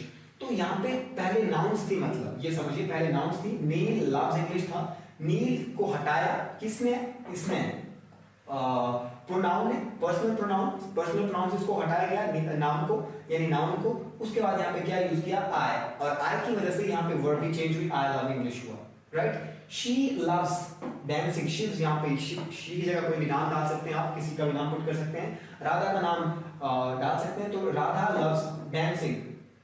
राधा को एक नाउन है उसको हटा दिया किसने, प्रोनाउन ने हटा दिया, प्रोनाउन ने हटाया तो प्रोनाउन यूज भी तो करना पड़ेगा, शी यूज किया। तो क्या समझ में आ रहा है कि जहां जहां नाउन है उसको अगर हटा दिया जाए, वहां पे प्रोनाउन डाल दिया जाए, तो हमारी बात बन सकती है। मतलब नाउन के स्थान पर हम प्रोनाउन यूज कर रहे हैं, यू डांस, तो यहाँ पे यू का नाम होगा कुछ ना कुछ, है ना। तो जिसके स्थान पे यू को यूज किया वो नाउन थी, अगर यू यूज कर लिया है तो ये प्रोनाउन है, फिर प्रोनाउन है क्योंकि इसने नाउन को रिप्लेस किया है, फिर चाहे वो सब्जेक्ट के स्थान पे हो, फिर चाहे वो ऑब्जेक्ट के स्थान पे हो। बेला लव्स मी, बेला लव्स नील, नील को रिप्लेस किया मी से, और किसका बना ये मी, ये बना फर्स्ट पर्सन नॉमिनेटिव केस जो है, यानी आई, ठीक है। तो आई चेंज हुआ मी में, तो जहां पे चीजों को आप ऑब्जेक्ट के स्थान पे यूज करें उसे नॉमिनेटिव सॉरी ऑब्जेक्टिव केस या फिर एक्यूजेटिव केस कहा जाता है। हम बात कर रहे थे माय प्लस थिंग, यानी मेरी, my plus thing, our plus thing, your plus thing, your plus thing, his plus thing, his के साथ कोई चीज, जैसे माय कार, हर कार यहां से आएगा, your car, right, your business, your laptop, right, इस तरीके से। और देयर के साथ आप थिंग जोड़िए, देयर होम, उनका घर। तो ये जितने भी मैंने एग्जांपल्स आपको बताए ये पजेसिव एडजेक्टिव के हैं, यानी, और एक चीज आपको और बता दूं जो यहाँ पे लिखा भी है, जेनेटिव केस। तो दोस्तों जहां पे आप ये कहेंगे कि ये पजेसिव केस है, सेम चीज को आप ये भी कह सकते हैं ये जेनेटिव केस है। कौन सा केस, जेनेटिव केस। मतलब पजेसिव केस का एक दूसरा नाम जो है वो क्या है, जेनेटिव केस। और दोस्तों जेनेटिव केस दो तरह के हो सकते हैं, एक माय प्लस थिंग है, तो वो कौन सा है, फिर वो पजेसिव एडजेक्टिव है। माय कार, हिज कार और देयर कार, जो भी हैं, आवर कार, ये सारे हैं, ये क्या है, पजेसिव एडजेक्टिव हैं। ध्यान रखिए प्लीज, माय के बाद यानी इन सब चीजों के बाद यहाँ पे लिखा है ना, माय, आवर, योर, हिज के बाद, हर के बाद, इट्स के बाद कोई थिंग का नाम आ जाए, और इट्स के बाद नाउन आ जाए, राइट, देयर के बाद थिंग का नाम आ जाए, तो हमेशा याद रखना वो क्या होंगे, पजेसिव एडजेक्टिव होंगे। और दरअसल होता भी ऐसा है, माय के बाद आती ही है, ऐसा हम नहीं कहते दिस इज माय, हम नहीं कहते। इन सब चीजों के बाद थिंग का नाम आता ही है, मतलब कोई ना कोई नाउन आती है। यहाँ पे आप नाउन भी लिख सकते हो। और मैंने पहले ही कहा था नाउन क्लास 1 में कि नाउन में भी आपको जोड़ते तो एडजेक्टिव बनता है, तो नाउन में क्या जोड़ा जा रहा है, माय जोड़ा जा रहा है, अवर जोड़ा जा रहा है, योर जोड़ा जा रहा है, तो एडजेक्टिव तो बनना ही है भाई, राइट। सो क्या बनी, ये पजेसिव एडजेक्टिव बने। अब समझते हैं प्रोनाउंस। प्रोनाउंस की पहले ही बात की जा चुकी है कि रिप्लेस कर देंगे, सफाया कर देंगे, जहां आएंगे हटा देंगे। तो थोड़ा सा इस प्रोनाउन, पजेसिव प्रोनाउन पे जंप करने से पहले मैं पजेसिव एडजेक्टिव पे थोड़ा सा ध्यान डालना चाहूंगा आपका। तो देखिए यहाँ पे red one is my car, तो देखिए चीज का नाम यूज किया गया है, ये नाउन जो ये कार है ये नाउन है, एन से रिप्लेस कर रहा हूं, an, right, an. This is our house, यह हमारा घर है, राइट, यह हमारा घर है। दिस इज देयर लैंड, ये उनकी जमीन है। तो पहले यहाँ पे देखो आवर, देयर और माय है, और उसके बाद नाउन है यानी थिंग है, तो नाउन भी यहाँ पे लिखा जा सकता है, आप थिंग को रिप्लेस कर सकते हैं नाउन से। यानी माय और योर के बाद, इन सब चीजों के बाद अगर नाउन आती है तो वो क्या होगा, पजेसिव एडजेक्टिव होगा, ना कि पजेसिव प्रोनाउन। ध्यान रखिए, यहाँ पे बहुत बड़ी मिस्टेक होती है और होती जाती रहती है, होती ही रहती है मतलब। तो ध्यान रखिए जहां पे इन सब के बाद नाउन आए तो वो होगा पजेसिव एडजेक्टिव। जहां पे नाउन का सफाया हो जाए, नाउन दिखे ही ना, जैसे माइन, आवर्स, योर्स, हर्स और हिज होगा, राइट, देयर्स, यहाँ पे तो सफाया ही हो गया, नाउन है ही नहीं। तो यही तो सीखा था कि जो नाउन को हटा दे वही तो प्रोनाउन होता है। माय और उनके साथ अगर नाउन आ रही है तो फिर किस बात का प्रोनाउन होगा, वो प्रोनाउन नहीं होगा, पजेसिव एडजेक्टिव होगा। प्रोनाउन तब होगा अगर वो बिल्कुल सफाया कर दे उसके साथ, मतलब उसके साथ नाउन नहीं आएगा, सिंपल सी बात है। उसके साथ वर्ब आ सकती है, वो भी आप सीखेंगे, राइट। तो बात करते हैं, अब देखो, अब मान के चलो आप एक स्टूडेंट हैं और आप किसी क्लास में बैठे हो, तो वहां पे बहुत सारे लोग क्लास में बैठे हैं, तो जो ये जो पेन है ये आपका है और आपने नाम नहीं कहना है कि सिर्फ एक वर्ड कहना है कि ये पेन किसका है। एक वर्ड कहना है सिर्फ ये कि ये पेन किसका है। ये तो सवाल है कि किसका है, आपने एक वर्ड कहना है, नाम नहीं कहना है पर्सन का। तो क्या कहेंगे आप? एक तो अगर आपका होगा तो आप कहेंगे मेरा, माइन, नाउन को हटा दिया, मेरा पेन नहीं कहा आपने, माइन। अब हो सकता है 2-4 लोगों का पेन इकट्ठा ही हो, क्योंकि हो सकता है 4-5 लोगों ने बोला कि यार चलो दोस्तों हम पेन ले लेते हैं, बहुत कॉस्टली है, ये 5000 का पेन है। तो हो सकता है 4-5 दोस्तों ने खरीद लिया होगा। तो आप क्या कहेंगे? हमारा पेन नहीं कहा, हमारा, आवर्स। ठीक है। अब हो सकता है कि मेरा ही हो, मैं फिलहाल तो आपको मतलब मैं आपसे पूछ रहा हूँ, आपकी टेस्टिंग कर रहा हूँ कि देखते हैं कोई पर्सन क्लास में ऑनेस्ट है भी या नहीं, कि आप ऐसे कह देते हैं मेरा। तो आप कहेंगे सर आपका, एक वर्ड में आंसर कर रहा हूं, आपका, योर्स। आपका पेन नहीं कहा, आपका, योर्स। ठीक है। हो सकता है यहाँ पे एक और पर्सन हो, तो आप दोनों का कहने के बजाय आप ये कह सकते हैं योर्स, सिंगुलर प्लूरल के लिए योर्स ही रहेगा दोनों के लिए। सर उसका मतलब लड़का है कोई, उसका, हिज, लड़की है उसका, लड़की के लिए क्या कहेंगे आप? हर्स। और उनका है सर, उनका जो पीछे लास्ट में बैठे ना लड़के लास्ट में, उनका है सर, उनका, देयर्स। उनका कहा, उनका पेन नहीं कहा, एक वर्ड में आंसर किया, देयर्स, उनका, देयर्स। अब देखो दोस्तों, आप जानते हैं सभी लोगों को पार्टनर की जरूरत पड़ती है, तो यहाँ भी कुछ ऐसा ही है। जो अवर है ना, ये अकेला ना हो जाए, इसके साथ अवर्स, इसके साथ एस लगाया जाता है, ताकि याद रखें। तो ये ट्रिक बता रहा हूं कि सबको पार्टनर्स की जरूरत पड़ती है, तो पार्टनर क्या लगाते हैं यहाँ पे? एस लगाते हैं, माइन को छोड़ के और हिज को छोड़ के। हिज में ऑलरेडी पहले से ही है, एस है, तो माइन आप नहीं कहेंगे, मेरा, राइट। माइन होता है मेरा पेन नहीं, मेरा पेन आ गया तो वो तो पजेसिव एडजेक्टिव बन गया, माय पेन, माय ब्लेजर, वो पजेसिव एडजेक्टिव हो गया, राइट। क्योंकि इसके बाद क्या है? थिंग आई या नाउन आई, एक ही बात है। और दूसरे तरीके से बताया था कि जो अगर नाउन में कुछ जोड़ा जाए, ये नाउन है, कोई चीज है, ब्लेजर है, इसमें कुछ जोड़ू, माय ब्लेजर, तो क्या बना? एडजेक्टिव बना। ये भी सिखाया था। और यहाँ पे क्या बता रहा हूँ कि सबको पार्टनर की जरूरत होती है, तो इनको पार्टनर दे दो, एसएस दे दो, माय को छोड़ के, सॉरी माइन को छोड़ के। ठीक है, क्योंकि माइन के साथ आप एस नहीं लगा सकते, माइंड नहीं कहते हैं, माइंड अपने आप में पोजीशन बताता है, दिखाता है। तो माइंड के छोड़ के सबके साथ एस लगाते चलना, हिज में तो ऑलरेडी होता है। और एक बहुत इंपॉर्टेंट बात, वो इट से रिगार्डिंग है। इट को आप नॉमिनेटिव केस में यूज कर सकते हो, इट इज अ पेन, यानी सब्जेक्ट के स्थान पे it is a pen, right. और आई लव इट ऑब्जेक्ट के स्थान पे यूज हुआ, इसलिए एक्यूजेटिव केस में भी आएगा आई लव इट ऑब्जेक्ट के स्थान पे। और पजेसिव में कैसे बनेगा? I love its colour, I love its colour. Possessive case में कैसे बनेगा दोस्तों? I love its colour, its colour, it's के बाद जो है कलर आ रहा है, नाउन आ रही है, थिंग आ रहा है, तो ये भी आप पजेसिव एडजेक्टिव में ही रखते हो। और ध्यान रखें जो इट्स है या इट है, इसका पजेसिव प्रोनाउन में कोई भी रूप नहीं एग्जिस्ट करता है, राइट। कोई भी इसकी फॉर्म एग्जिस्ट नहीं करती है। हाँ करती है, वो काम करती है पजेसिव एडजेक्टिव में। सर पजेसिव एडजेक्टिव और पजेसिव एडजेक्टिव का जो इट वाला केस है वो समझाइए।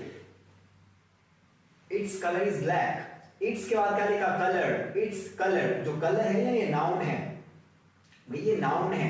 इट्स कलर, जो कलर है नाउन है, यानी थिंग है, राइट। कुछ नाम है तो नाम है, तो नाउन है, नाउन में कुछ जोड़ा है तो इट्स जोड़ा है, तो वो तो पजेसिव एडजेक्टिव बनना है, एडजेक्टिव बनना है। तो इट्स का पजेसिव केस में, पजेसिव प्रोनाउन के केस में कोई भी मतलब इसका रूप एग्जिस्ट नहीं करता है, कोई भी फॉर्म एग्जिस्ट नहीं करती है। तो यहाँ पे देखिए, red one is my car, इसी चीज को आप रिप्लेस कर सकते हो, रेड कार इज माइन। तो माइन ने यहां से सफाया कर दिया है कार का, यानी नाउन का। आप सोच रहे होंगे सर ये तो यहाँ कार आ गई है, हाँ ठीक है आगे आ गई, बट यहां से तो सफाया हो गया।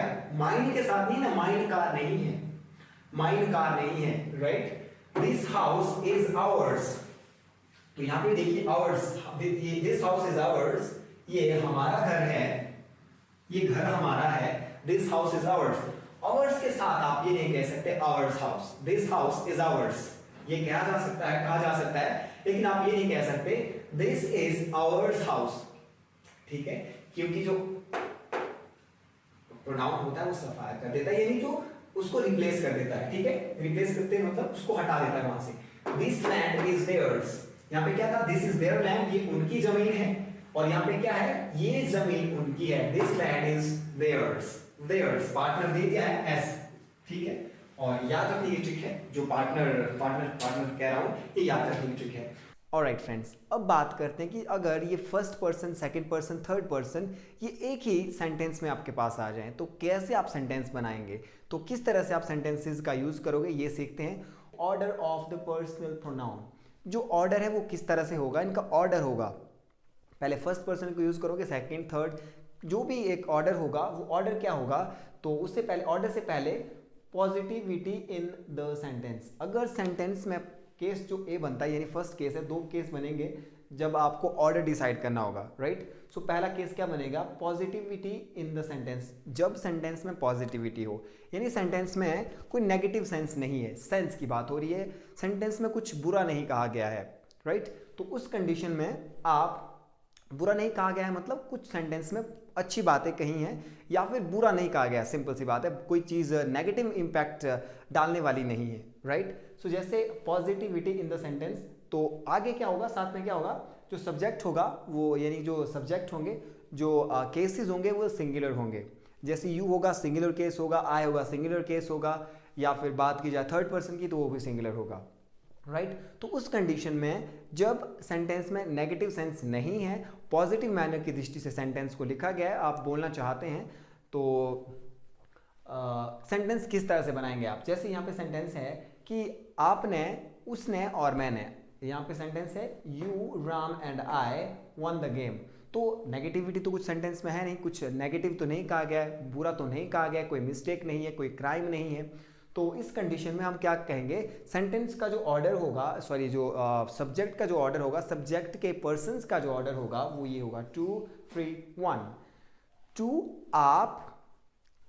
आप, उसने, या जो कोई भी सिंगुलर पर्सन होगा, आप, वह और मैं, आपने, उसने और मैंने गेम जीती, इसीलिए कहा है you Ram and I won the game, क्योंकि सेंटेंस पॉजिटिविटी की दृष्टि से लिखा गया है, मतलब सेंटेंस में पॉजिटिव सेंस है, राइट, नेगेटिव बात नहीं की है कोई, तो क्या ऑर्डर होगा, you Ram and I won the game, so ये सेंटेंस हुआ, ऑर्डर हुआ, फाइन। नेक्स्ट सेंटेंस है you he and I are going to England, आप, वह, he and I are going to England, आप, वह और मैं इंग्लैंड जा रहे हैं। तो एक और सेंटेंस है यहाँ पे, जहाँ पे दो ही आपके पास सब्जेक्ट है, जहाँ पे आपके पास दो ही पर्सन है, कौन सा, सेकंड पर्सन यू एंड आई, जहाँ पे यू एंड आई की बात की जा रही है, थर्ड वन मिसिंग है, तो ऑटोमेटिकली टू फर्स्ट में, उसके बाद टू एट फर्स्ट पोजीशन, यानी second person at first position, उसके बाद फर्स्ट पर्सन, सो क्या बनेगा, यू एंड आई, आगे जो भी होगा, have learned English, you and I have learned English, you and I will go to England, right, you and I will play the game, negativity नहीं हम दर्शाएंगे सेंटेंस में, राइट।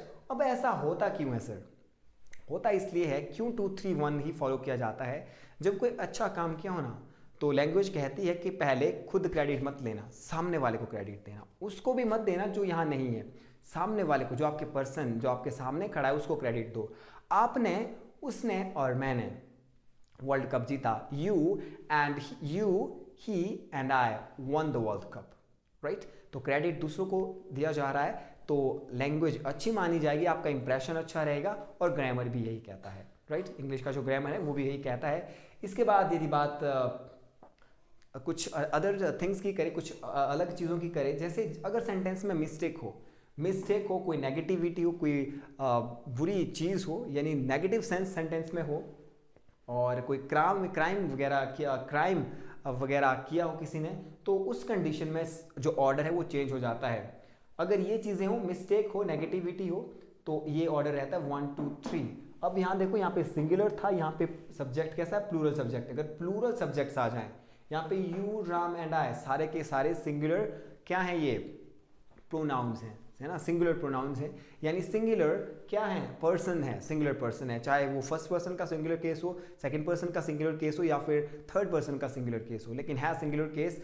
अगर प्लूरल केस आ जाए, दो केसेस बता रहा हूँ, बी में दो चीज़ें हैं, बी में दो रूल्स हिडन हैं, एक मिस्टेक है, नेगेटिविटी है, अगर ये तो एक ही बात है, अगर ये चीज़ें हैं तो भी ऑर्डर क्या रहेगा 1 2 3।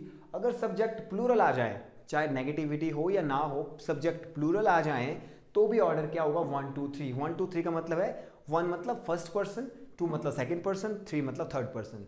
ऑर्डर ये रहने वाला है। रिपीट करना चाहता हूँ एक चीज़, अगर मिस्टेक हो, ये नेगेटिविटी हो तो 1 2 3, अगर इसके साथ साथ या इसको छोड़ करके राइट प्लूरल सब्जेक्ट आ जाए, प्लूरल सब्जेक्ट यानी जैसे कि कहा है प्लूरल पर्सन आ जाए, यानी यू का प्लूरल केस यानी यू, और फर्स्ट पर्सन का प्लूरल केस यानी वी, थर्ड पर्सन का प्लूरल केस यानी वे, इस तरह के सब्जेक्ट, इस तरह के आपके पास पर्सन आ जाएं सब्जेक्ट में, तो उस कंडीशन में आप क्या करोगे, आप ऑर्डर ये वाला फॉलो करोगे 1 2 3, यानी first person, second person, third person. जैसे कि एग्जांपल यहाँ पे है भी लिखा हुआ, I you and he robbed a bank. I you and he robbed a bank. अब दोस्तों जब क्रेडिट लेने की बात थी, जब कोई अच्छा काम किया था तो क्रेडिट दूसरों को दो, राइट। आपने, उसने और मैंने अच्छा काम किया, आपने उसने और मैंने वर्ल्ड कप जीता, राइट। अगर बुरा काम किया तो पहले खुद कमिट करो, सॉरी पहले खुद उसको बोलो, राइट। पहले खुद की बात करो। मैंने, आपने और उसने चोरी की, राइट। जितनी भी बुरी चीज़ें उन्हें हम कमिट करते हैं, उनके साथ कमिट हम लगाते हैं।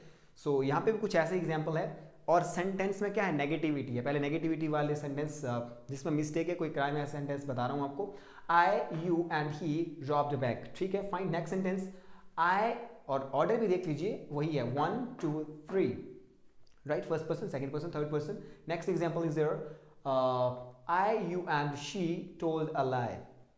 अब मैंने, आपने और उसने एक बहुत बड़ा झूठ बोला है। वो झूठ हम ही जानते हैं क्या वो झूठ है, बट झूठ बोला है। सो नेगेटिविटी है ना, नेगेटिविटी है ना सेंटेंस में, मिस्टेक की है, या फिर हो सकता है कोई बहुत बड़ा झूठ हो तो क्राइम भी हो सकता है ये, राइट। तो क्या कहा, I you and she told a lie. पहले मैं कबूल कर रहा हूँ, कबूल है, मैं कबूल कर रहा हूँ, राइट। तो मैंने, आपने और उसने क्या किया, टोल्ड अ लाई। यहाँ पे अभी सब्जेक्ट सिंगुलर हैं, सिंगुलर सब्जेक्ट हैं आई यू, बट नेगेटिविटी है। अब देखना सब्जेक्ट प्लूरल होते चलेंगे, जैसे कि यहाँ है सब्जेक्ट वी का वी प्लूरल हो गया, यू प्लूरल है, दे प्लूरल है। यू से तो आप आइडेंटिफाई नहीं कर पाएंगे, तो आप फर्स्ट पर्सन से और थर्ड पर्सन से आइडेंटिफाई करोगे, right. We, you and I. आगे सेंटेंस नेगेटिव हो पॉजिटिव हो, अगर जो पर्सन्स हैं, जो यानी जो पर्सन है first person, second person, third person, इसके प्लूरल केसेस आ जाएं तो ऑर्डर 1 2 3 रहना है, चाहे सेंटेंस में नेगेटिविटी हो, पॉजिटिविटी हो, कुछ भी हो, right. We, you and they went on a tour. हम, आप और वो टूर पे गए, भाई मजा किया टूर पे। हम, आप और वो टूर पे गए। कहाँ गए, इंग्लैंड गए, जर्मन गए, इंग्लैंड गए, सो कहीं भी गए, राइट। और वो स्विट्जरलैंड गए, we went somewhere, right. So ये है। उसके बाद अगला सेंटेंस देखते हैं, we, you and they will learn English. हम, आप और वे इंग्लिश सीखेंगे भाई। We, you and they learn English, हम लोग इंग्लिश सीखेंगे। तो सब्जेक्ट जो है, सब्जेक्ट के स्थान पे 3 पर्सनों का यूज किया गया, first person, second person, third person, और उसके plural cases. So I hope you must have got it. अगर मुझे लगता है आपको समझ आ चुका होगा। अगर फिर भी कोई डाउट रहता है तो आप कमेंट सेक्शन में टाइप करके अपना डाउट आस्क कर सकते हैं। We would answer you there. We would try to solve your problem there. Write down your comment down below, right? आगे बात करते हैं personal pronoun with collective noun. अब अगर पर्सनल प्रोनाउन की बात की जा रही है तो पर्सनल प्रोनाउंस को आप कलेक्टिव नाउन के साथ कैसे यूज करते हो। कलेक्टिव नाउन ऐसी नाउन होती है जहाँ पूरी की पूरी कलेक्शन को आप एक सिंगल नाम देते हो, राइट। जैसे कि फैमिली, बहुत सारे लोग होते हैं फैमिली के अंडर, उसको एक ही नाम दिया फैमिली, राइट। ज्यूरी में बहुत सारे लोग आते हैं, एक समिति होती है उसमें बहुत सारे लोग आते हैं, उनको एक ही नाम आपने दिया है jury, right. Committee, government, and many were there, right, people are there, right. तो बहुत सारे लोगों को एक ही नाम देना, यानी कलेक्शन को एक ही नाम देना, वो होती है कलेक्टिव नाउन। सो एक आइडिया दे रहा हूँ आपको। बाकी अगर आप डिटेल में सीखना चाहते हैं तो आप नाउन क्लास 3 या नाउन क्लास 3 या 4 में देखिए, नाउन क्लास 3 में देखिए आप, वहाँ आपको कलेक्टिव नाउन से संबंधित जानकारी मिलेगी, राइट। सो डिटेल में वहाँ पे एक्सप्लेन है, fine.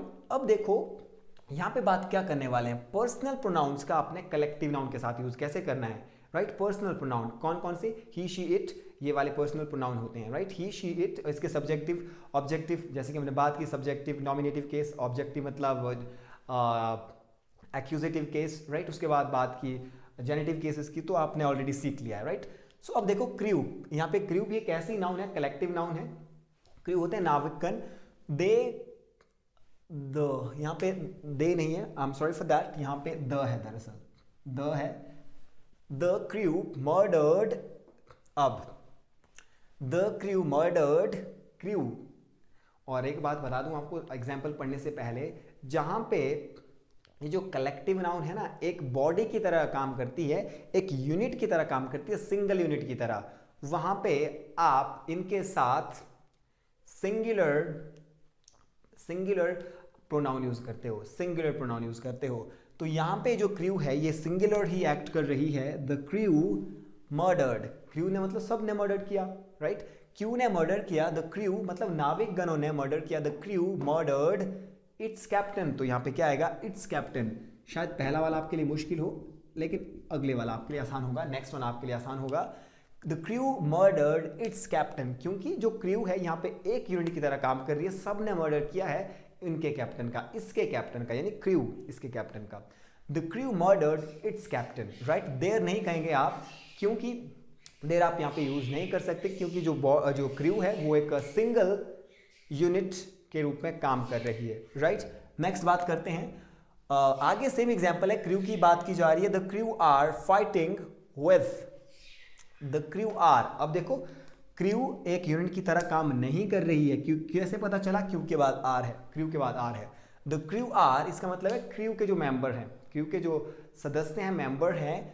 The crew are fighting with, अब आगे सिंगुलर प्रोनाउन नहीं आ सकता, क्योंकि जो ये कलेक्टिव नाउन है, क्रू जो है कलेक्टिव नाउन है, क्योंकि ग्रुप ऑफ पीपल है, और ये एक सिंगल बॉडी के रूप में काम नहीं कर रही है, इसीलिए आप इसके साथ आगे प्लूरल प्रोनाउन का यूज करोगे तो इट्स नहीं आएगा, आगे क्या आएगा, their. You have to write their, और देयर की spelling THEIR, their, right. The crew are fighting with their captain, जो क्रू है वो अपने कैप्टन के साथ, इसके कैप्टन के साथ नहीं कहेंगे, अपने कैप्टन, उनके कैप्टन के साथ, सॉरी, उनके कैप्टन के साथ लड़ाई कर रही है। कौन, क्रू, राइट, नाविकगण। आगे देखते हैं, द गवर्नमेंट हैज टेकन, अब देखो गवर्नमेंट हैज लिखा है, गवर्नमेंट हैज। अब गवर्नमेंट जब एक यूनिट की तरह काम करती है तो हम नहीं देख पाते उसके अंदर कितने कौन कौन से ऑफिसर्स हैं, मतलब हमें पता नहीं है अंदर क्या क्या चल रहा है, राइट, क्योंकि एक यूनिट की तरह काम कर रही है। तो गवर्नमेंट हैज टेकन, ऑब्वियसली आगे इट्स ही आएगा, the government has taken its decision. हम कर क्या रहे हैं, हम सीख रहे हैं कि पर्सनल प्रोनाउन का आपने यूज कैसे करना है कलेक्टिव नाउन के साथ, है ना। तो ये है, the government has taken its decision, government ने इसका डिसीजन ले लिया, इसका, right. Okay fine, next sentence is there, जो गवर्नमेंट की बात करेंगे, और कलेक्टिव नाउन यहाँ पे क्या है, क्रू यहाँ पे कलेक्टिव नाउन है, और यहाँ पे गवर्नमेंट है, right. The government has checked, the government have लिखा है, हैज नहीं है, आई एम सॉरी, यहाँ पे लिखा है, I have written here, the government have checked, government have कहा है, तो मतलब किसकी बात हो रही है, गवर्नमेंट्स की बात नहीं हो रही है, मैंने गलत नहीं लिखा, गवर्नमेंट्स नहीं होना है यहाँ पे, वो हो सकता है, राइट, वो हो सकता है कुछ केसेस में, लेकिन ये जो कलेक्टिव नाउन है ना, मैंने पहले ही बताया आपको, कलेक्टिव नाउन के साथ आप हैज हैव दोनों लगा सकते हो, बट आपको ये देखना है कि जो कलेक्टिव नाउन है वो काम कैसे कर रही है। अगर सिंगल यूनिट की तरह काम कर रही है तो आप सिंगुलर वर्ब लगाते हो, इज लगाते हो, वॉज लगाते हो, या फिर हैज लगाते हो, राइट। लेकिन यहाँ पे हैव लिखा गया है तो इसका मतलब ये एक यूनिट की तरह काम नहीं कर रही है। आगे जो प्रोनाउन लगेगा वो भी प्लूरल ही होगा, जैसे यहाँ पे वर्ब लगी है प्लूरल, वैसे ही आगे जो प्रोनाउन होगा वो भी प्लूरल होगा। The government has checked their plan, their कहेंगे आप, their plans, right, their, THEIR, their plans. और ये जो हैव है यहाँ से आप देख सकते हैं, यहाँ से आपको आसानी मिलेगी, हैज़, और यहाँ पे क्या है, इट्स है, राइट, इट्स है, फाइन। सो आपने चेक कर लेना है, राइट। सो ये है, right, so this is here, sorry guys, so ये है, right. The government has taken its decision, government ने इसका डिसीजन ले लिया है। द क्रू हैज़ कह सकते हैं आप, the crew has murdered its captain, अगर क्रू ने इकट्ठे काम किया, इकट्ठे मर्डर किया है, राइट, इस कंडीशन में। अब देखिए बहुत ही इंपॉर्टेंट एक दोस्तों, ये जो पर्सनल प्रोनाउन है बहुत ही ज़्यादा इंपॉर्टेंट है। अगर आपको लगता है आपसे कुछ मिस हो रहा है, आप वीडियो को वापस बैक करके देख सकते हैं। पर्सनल प्रोनाउन विथ इट और टू बी। अब ये दरअसल यहाँ पे स्पेस कम है, मैं चाहता हूँ कि आपको रिटन फॉर्मेट में चीज़ें मिले, सो इसलिए मैं लिखने की कोशिश करता हूँ जितना ज़्यादा लिख सकता हूँ, राइट। सो यहाँ पे क्या कहने की कोशिश कर रहा हूँ, personal pronoun with it and to be. दोस्तों टू बी का बहुत बड़ा एक झोल रहता है कि टू बी क्या होती है। टू बी का मतलब होता है बी एक बेस फॉर्म है, इसकी फॉर्म्स 8 होती हैं। वो कौन कौन सी होती है? Is, am, are, was, were, been, being, right, and being. या बता दी तो 8 फॉर्म्स होती हैं, इंक्लूडिंग बी बेस फॉर्म होती है, तो 8 इसकी फॉर्म्स होती हैं। और अगर 8 फॉर्म होती हैं और उन फॉर्म्स में अगर पहले इट आ जाए, जैसे यहाँ पे इट आया है, इसके बाद इज आ रही है, बी की फॉर्म है, राइट, बी की फॉर्म है, वॉज है, बी की फॉर्म है, उससे पहले इट आ रहा है। अगर ऐसा हो कि बी की किसी फॉर्म में से बी की किसी फॉर्म के पहले इट आ जाए, जो पर्सनल प्रोनाउन होगा ना, उसका आप सब्जेक्टिव केस यूज करते हो। याद कीजिए सब्जेक्टिव केस कौन से होते हैं, जिन्हें आप सब्जेक्ट के स्थान पे यूज करते हैं, उन्हें आप नॉमिनेटिव केस भी कहते हैं। तो शी, राइट, आई, ये हैं सब्जेक्टिव केस। आई है और शी है, ही है। तो यहाँ पे सेंटेंस है, यह मैं हूँ जिसने आपको हेल्प की। तो अगर देखो, अब बहुत बार क्या करते हैं, लोगों के ऊपर जब हम लोगों की मदद करते हैं तो वो भूल जाते हैं और बाद में हमें ही गालियाँ देने लगते हैं। तो ऐसे कुछ आपके साथ हुआ कि आपने अपने दोस्त की मदद की और मदद करने के बाद वो तो भूल गया, और कुछ दिनों बाद आपको फ़ोन करता है और आपको धमकाने लग जाता है कि आई विल किल यू। तो अब आप क्या बोलेंगे उस कंडीशन में? आप क्या बोलेंगे? आप बोलेंगे, ये मैं हूँ जिसने आपको हेल्प किया है, ये मैं हूँ जिसने आपको हेल्प की, और आप आज मुझे ऐसा कह रहे हो, यह मैं हूँ जिसने आपकी हेल्प की। इट इज मी नहीं कहेंगे आप, इट इज आई। यह मैं हूँ, it is I who helped you, जिसने आपकी मदद की थी, जिसने आपकी मदद की, right, it's I who helped you. तो यहाँ पे लोगों को लगता है कि इट्स मी होना चाहिए, सब्जेक्टिव केस ही लगाते हैं, यहाँ पे ऑब्जेक्टिव केस नहीं होता है। ऑब्जेक्टिव केस को एक्यूजेटिव केस भी कहते हैं, वो यहाँ पे नहीं होगा। क्यों नहीं होगा? क्योंकि इट के बाद अगर टू बी, यानी इट के बाद अगर बी की कोई सी फॉर्म आ जाए, जो केस आप यूज करोगे वो सब्जेक्टिव केस यूज करोगे, ना कि ऑब्जेक्टिव केस। ध्यान रखें, it is I who helped you. एक और सेंटेंस बनाते हैं, यह मैं था जिसने आपको प्यार किया। यह मैं था जिसने आपको प्यार किया, अदरवाइज कोई आपको प्यार नहीं करता, क्योंकि हो सकता है आपकी आदतें अच्छी नहीं थी, राइट। तो बहुत बार अगर लड़कों के या लड़कियों के ब्रेकअप हो जाते हैं तो ऐसे ही कहते हैं लड़के कि ये मैं था जिसने आपको प्यार किया, या ये मैं थी जिसने आपको चाहा, राइट। सो क्या कहते हैं? तो it was I who loved you, it was I who loved you. यह मैं था जिसने आपको प्यार किया, अदरवाइज आपको कोई प्यार नहीं करता। So don't take it personal, एक एग्जाम्पल है, दैट्स इट, राइट। और भी एग्जाम्पल बना सकते हैं। अब मान लीजिए कोई मेरा फ्रेंड है, मेरा भाई है, मान के चलते हैं, वो घर से भाग गया, राइट। मैं उसको घर लेकर के आया। अब वो घर में रहता है, ठीक ढंग से रहता है, और अब मुझे क्या बोलता है कि आप घर छोड़ के निकलो, ये तो मेरा घर है। मैं उसको क्या बोलूँगा? मैं बोलूँगा भाई ये मैं था जिसने आपको घर लाया था, राइट, ये मैं हूँ जिसने आपको घर लाया। इट इज आई, ऐसे कहूँगा, it is I who brought you home, या फिर इट वॉज आई, ये मैं था जिसने आपको घर लाया। It was I who brought you home, या it's I who brought you home, आप दोनों तरीके से कह सकते हैं। तो इट के बाद यदि बी की कोई फॉर्म आती है तो उसके बाद आप सब्जेक्टिव केस लगाओगे, फॉर्मल इंग्लिश में ग्रामेटिकली, राइट, वो सही होगा, राइट। अगर आप इसके बाद ऑब्जेक्टिव केस लगाते हो, इट्स मी, सो ग्रामेटिकली वो इनकरेक्ट होगा, राइट, ग्रामेटिकली वो इनकरेक्ट होगा। बट आप स्पोकन में यूज कर सकते हैं, बट ग्रामेटिकली वो भी इनकरेक्ट है, राइट। ध्यान रखें, इनफॉर्मली वो चल सकता है, राइट। आप स्पोकन में चाहें तो यूज कर सकते हैं, बट वो भी गलत ही है। ध्यान रखें, ग्रामेटिकली गलत है और वो गलत ही है, सिंपल थिंग इज देयर। हाँ, अब देखो आगे कंपैरिजन की बात आती है। जब कंपैरिजन की बात करते हैं तो चलो कंपैरिजन से पहले एक थोड़ा सा नॉर्मल सा एग्जांपल देखते हैं। चलो मैं तो दुबला पतला हूँ, अगर किसी लड़की को कहूँ कि, फिर भी मैं कह देता हूँ कि कोई लड़की आए और मुझसे लड़े, तो ये कहना बिल्कुल ही गलत होगा, क्योंकि लड़के की लड़ाई लड़की से नहीं हो सकती भाई। हाँ, अगर मैं लड़कों को चैलेंज करूँ एकदम से आ जाएंगे मेरे साथ लड़ने, राइट, क्योंकि लड़कों का जो कंपैरिजन है वो लड़कों के साथ होना चाहिए, राइट। किस केस में, अगर लड़ने की बात आ रही है, राइट। वैसे तो लड़कियां और लड़के सेम ही है, आई नो दैट थिंग, क्योंकि जेंडर में कोई हम जेंडर के अकॉर्डिंग कोई डिस्क्रिमिनेशन नहीं कर सकते, बट यस, हाँ, मैं लड़ने की बात कर रहा हूँ, फाइट करने की बात कर रहा हूँ। सो लड़के की लड़ाई लड़की से नहीं की जा सकती, राइट। तो ठीक वैसे ही नॉमिनेटिव केस का कंपैरिजन आप ऑब्जेक्टिव केस से नहीं कर सकते, यानी सब्जेक्टिव केस का कंपैरिजन आप ऑब्जेक्टिव केस से नहीं कर सकते। आप आई का कंपैरिजन हिम के साथ नहीं कर सकते, क्योंकि आई सब्जेक्टिव केस है और हिम ऑब्जेक्टिव केस है, राइट। आपको सब्जेक्टिव केस ही यूज करने हैं दोनों जगह, यानी नॉमिनेटिव केस ही यूज करने हैं, राइट। आप दे का कंपैरिजन देम के साथ नहीं कर सकते, यानी क्योंकि आपने दोनों जगह ही क्या करना है, सब्जेक्टिव केस यूज करने हैं, स्टार्टिंग में भी एंडिंग में भी। चलिए, आप एग्जाम्पल से ज़्यादा सही तरीके से सीखेंगे। सो देखो यहाँ पे, हाँ, एक और चीज़ यहाँ पे जो एज है, जब भी आपके पास एज का कम्बिनेशन आए, एज का कम्बिनेशन आए, ये एज और एज, यहाँ पे लिख देता हूँ साइड में, as dot dot dot as, तो इसका मतलब होता है जितना उतना।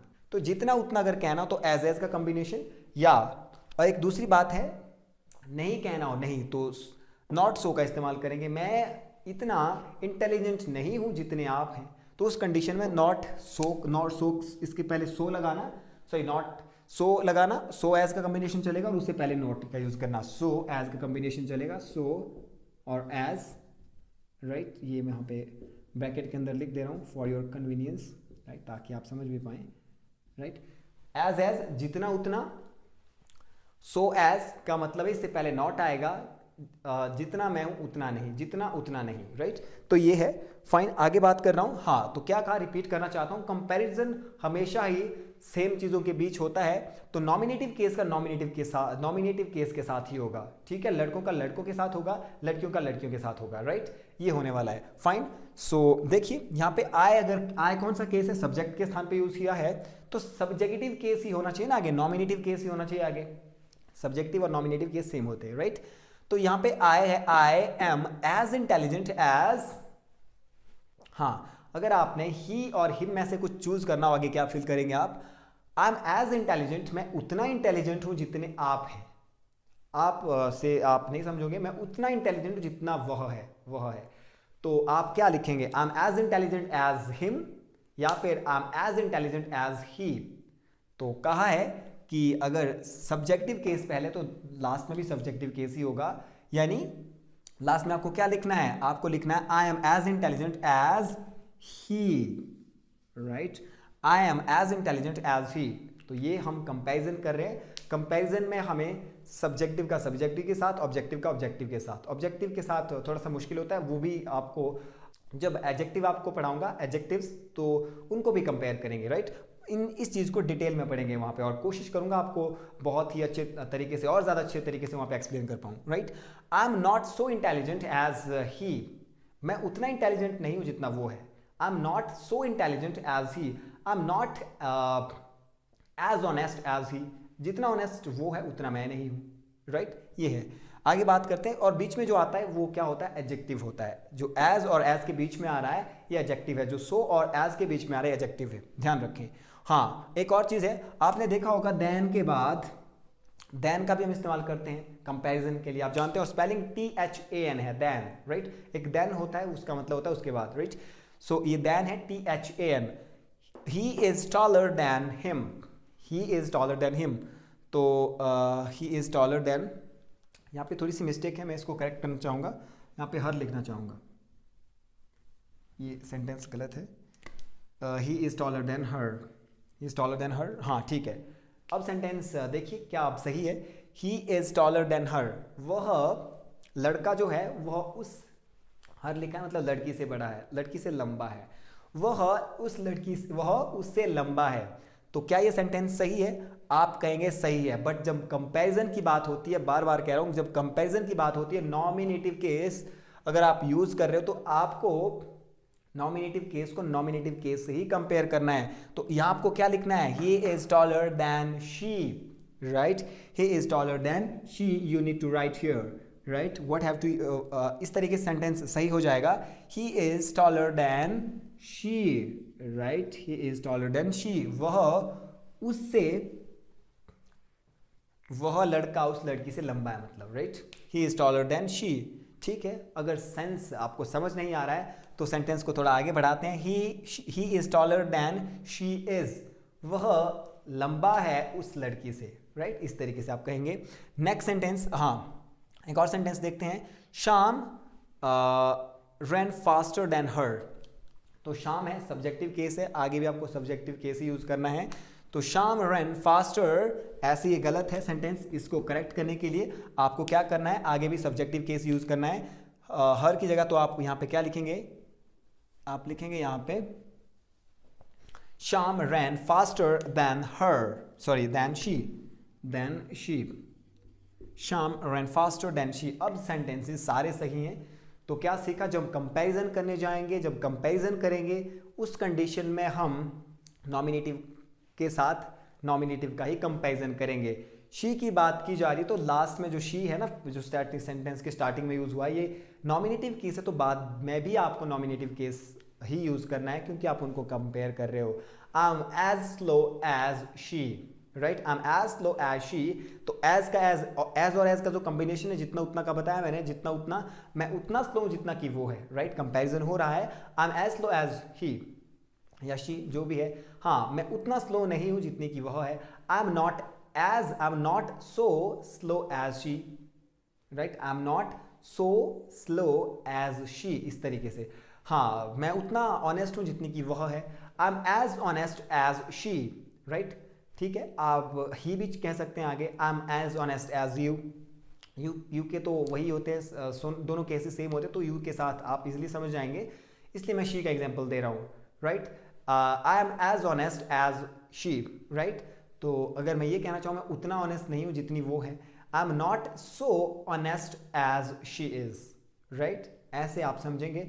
और इसके साथ साथ आपको कुछ एडिशनल इंफॉर्मेशन देना चाहूँगा, जैसे कुछ एक वर्ड्स होते हैं लाइक, LIKE लाइक, और इसके साथ लेट की बात करूँ, एक्सेप्ट की बात करूँ, तो इनके साथ आप हमेशा ही ऑब्जेक्टिव केस यूज करते हो। कौन सा case, objective case. Like let him go कहते हैं आप ये नहीं कहते लेट ही गो, आप कहते हैं लेट हिम गो, तो ऑब्जेक्टिव केस यूज हो रहा है, लेट के बाद ऑब्जेक्टिव केस।